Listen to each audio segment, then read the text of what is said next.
শিৱসাগৰৰ পিছত এবাৰ বঙাইগাঁৱত নৱজাতক শিশু বিক্ৰীৰ ভয়ংকৰ ঘটনা সংঘটিত হৈছে। যমজ সন্তানৰ এটি পিতৃ মাতৃয়ে বিক্ৰী কৰাৰ গুৰুতৰ অভিযোগ উত্থাপন হৈছে। চিকিৎসালয়ৰ পৰা ৰিলিজ হোৱাৰ পিছতে এটি সন্তান বিক্ৰী কৰাৰ অভিযোগ দম্পতিৰ বিৰুদ্ধে। ২৬ জুনত বঙাইগাঁও চিলাৰাই হাস্পতালত যমজ সন্তান জন্ম দিছিল বুদুবালা দাস নামৰ মহিলাগৰাকীয়ে। দুয়োটি শিশু চিকিৎসালয়ৰ পৰা সুস্থ বুলি ৰিলিজ দিয়াৰ পিছতেই প্ৰণৱ দাস আৰু বুদুবালা দাসে এটি সন্তানহে ঘৰলৈ আনে। আনটো নৱজাতকৰ মৃত্যু হোৱা বুলি দম্পতিটোৱে জানিবলৈ দিয়ে পৰিয়ালক। সন্তানটিৰ নামত মাংগলিক কৰ্ম সম্পাদন কৰিলে পাষাণ পিতৃ মাতৃয়ে। প্ৰণৱ দাস আৰু বুদুবালা দাসৰ কৰ্মকাণ্ডত সন্দেহ উপজাত শিশু সুৰক্ষা বিভাগত অভিযোগ দাখিল কৰে স্থানীয় এটা নাৰী সংগঠনে। আৰু এই অভিযোগৰ ভিত্তিতেই প্ৰণৱ দাসৰ ঘৰত অভিযান চলায় শিশু সুৰক্ষা বিভাগে। কিন্তু অভিযানকাৰী দলৰ উপস্থিতিৰ পূৰ্বেই পলায়ন কৰে অভিযুক্ত দম্পতিয়ে। ইফালে ঘটনা সন্দৰ্ভত আৰক্ষী থানাত এক গোচৰো ৰুজু কৰিছে শিশু সুৰক্ষা বিভাগে।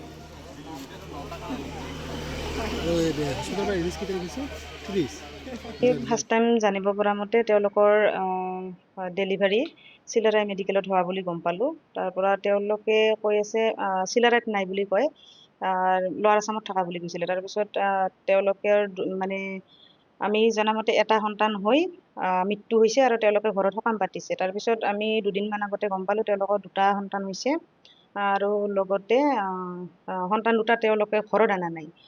আৰু আমি বিশেষ সূত্ৰমতে গম পালোঁ চিলাৰাই মেডিকেলতো আমি এটা তদন্ত কৰিলোঁ।